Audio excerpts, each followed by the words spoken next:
What's up, guys? Welcome back.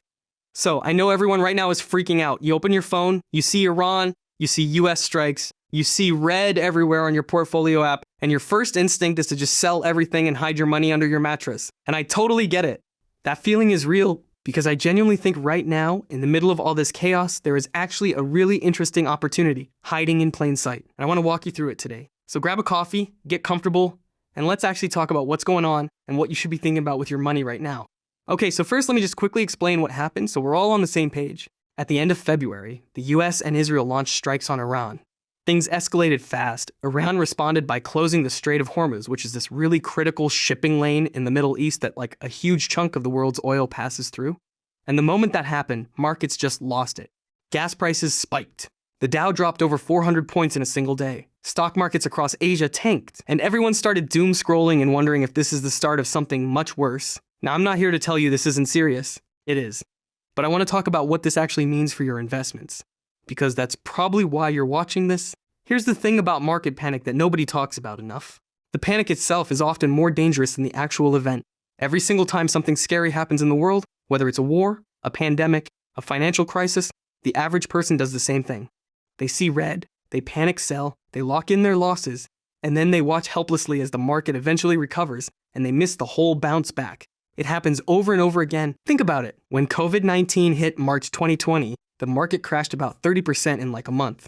People were selling everything. And then from that low point, the market doubled within 18 months. The people who panicked and sold, they missed all of that. When Russia invaded Ukraine in February 2022, markets tanked again. Same thing. People sold. And again, the market eventually recovered. I am not saying this conflict isn't scary or that it can't get worse. It absolutely could. But what history keeps showing us is that trying to time the market around geopolitical events is really, really hard. And most people who try to do it end up worse off than if they had just stayed the course. So when I say don't panic, I'm not being dismissive of what's happening. I'm just saying the panic itself is where most people actually lose money. Okay, so now here's the part I actually want to get into, because there's something really interesting happening right now separate from the war stuff that I think is genuinely worth paying attention to. You've probably heard of the Magnificent Seven. That's Apple, Microsoft, Nvidia, Amazon, Meta, Alphabet, which is Google, and Tesla. These are the 7 biggest tech companies in the world. And for the past decade, they have absolutely crushed the market. Like from 2016 to 2025, they returned 875% combined, compared to the S&P 500's 235%. They are the companies basically running the modern world. Now here's what's happening. In 2026, before the Iran situation even added more pressure, every single one of these 7 stocks was already down for the year. Every single one. Microsoft is down almost 18% year to date. Tesla down about 10%. The whole group is down over 5% since January. So you've got the world's best tech companies. The ones building AI. The ones running the cloud infrastructure that everything runs on. The ones with billions of users and insane revenue growth, trading at a discount. And now with the geopolitical fear on top of that, they're getting pushed down even more. Let me give you a specific example. Meta, Mark Zuckerberg's company. Instagram, WhatsApp, Facebook. Their revenue grew 22% last quarter. They're expected to grow another 25% this year. And right now they're trading at just 21 times forward earnings, which is basically the same as the average boring company in the S&P 500. You're getting one of the fastest growing large cap companies in the world at totally average valuation.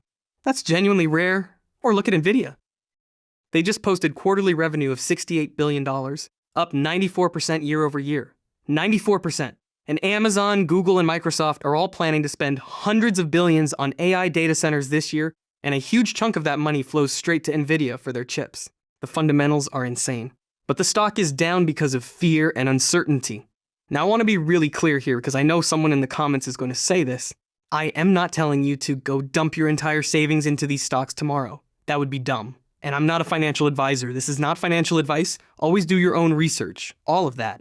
But what I am saying is that if you already have a long-term investment horizon, if you're thinking 5 to 10 years out, then moments like this, when great companies are cheaper than normal because everyone is scared, those have historically been really interesting entry points. Now, I know what some of you are thinking. You're thinking, okay, but oil prices are going up because of this conflict. Shouldn't I just buy oil stocks or energy ETFs and ride that wave? And look, I get the logic. It makes intuitive sense. War in the Middle East, oil supply disrupted, prices go up, buy energy stocks. Simple, right?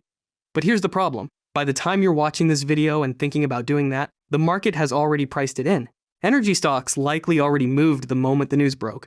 And now you're chasing a trade that's already happened, which is one of the most reliable ways to underperform. On top of that, these situations are incredibly unpredictable. What if there's a ceasefire next week? What if diplomacy works faster than expected? Oil prices could reverse just as fast as they went up, and you'd be left holding the bag. Timing commodity trades around geopolitical events is genuinely one of the hardest things to do in investing. Even professional traders with real-time information and massive research teams get it wrong constantly. For the average person trying to trade oil based on news headlines, the odds really aren't great. So my point is, rather than chasing the obvious reactionary trade, I think the more interesting play is looking at where the fear has created discounts in high-quality companies that aren't actually that exposed to this conflict but got dragged down anyway. Okay, so let me get practical. What should you actually be doing right now? First thing, and I cannot stress this enough, do not make any impulsive decisions based on news headlines. Like literally just wait 48 hours before doing anything. The worst investment decisions almost always happen in the first 24 to 48 hours of a scary news cycle when emotions are highest and information is still incomplete. Second, look at what you already own and ask yourself honestly, do the fundamentals of these companies actually change because of what's happening in the Middle East? For most big tech companies, the answer is no. Their business model doesn't depend on what happens in the Strait of Hormuz. If the answer is no, that's a pretty good sign that the dip is noise, not signal. Third, if you have cash sitting on the sidelines and you've been waiting for a better entry point into quality companies, pay attention right now. Not saying go all in immediately, but dollar cost averaging into positions during periods of elevated fear has worked out really well historically for patient investors. And fourth, and this is really important, make sure your time horizon matches your strategy. If you need this money in the next 1 to 2 years, then yeah, being more cautious makes sense because short-term volatility could really hurt you. But if you're investing for 5, 10, 20 years, the market has recovered from every single geopolitical crisis in modern history, every single one. That's actually a pretty remarkable track record. I want to zoom out for a second because I think it's easy to get lost in the day-to-day noise and forget what actually matters for long-term wealth building. The companies in the Magnificent Seven are not just stocks on a screen. They are building the infrastructure of the next decade. AI, cloud computing, the way we communicate, the way businesses operate, the way cars will drive themselves, the way medicine will be diagnosed.